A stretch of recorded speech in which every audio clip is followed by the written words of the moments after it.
bamalobe uthetha naye efowunini. Hayi mntanam ayingomama. Why? Thena sithi sweetheart nje.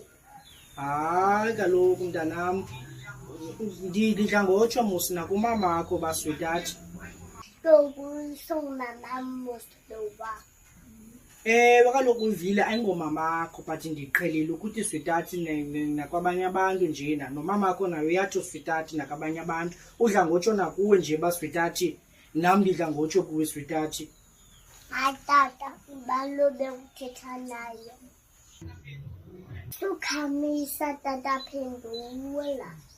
He, uyivile kulilitha lowana, kulilitha.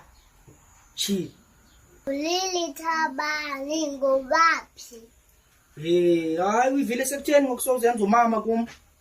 Sekutheni ngokusozenza umama nadibana nawe ngoku wazenza unkosikazi wami ngoku. Hayi kaloku awungolimisa wena. Sekutheni ngoku? Alihleki ke. Ba awuthethi. Zathetha yonke into kumama. Ulilitha lowa, ulilitha Joba. Ulilitha Joba uthengisa impahla. Thetha kalofuthi. Kaloku mamela uyivile. Phana bendithetha nolilitha. Ulilitha uthengisa impahla. So ke ngoku ndifuna naye umamakho athengise impahla. Kaloku ulilitha uyabanceda abantu abafuna uthengisa impahla bancokole kunye naye bafake ii-orders. Ulilitha abathengele impahla then ke ngoku ulilitha abanike impahla. So akho nto ingako mna bendincokola noyivile nonantsika nolilitha qha ndifuna ulilitha azama uthetha nomamakho so that naye umamakho azothengisa impahla. Uyaqonda? Hey tata andiqondi wena. Ngubaphi tata ulilitha?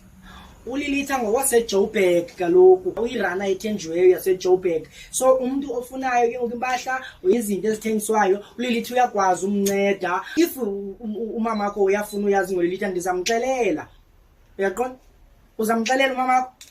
Hayi andizongamxeleli bhuti. Hayibo uyivile kodwa ndiyakuxelela bangabana but uright man. Chi uzumxelele. Okay, khane ke number kalilitha. Hayibo uyivile uzayithini inamba kalilitha? Uzayiphumama bhuti.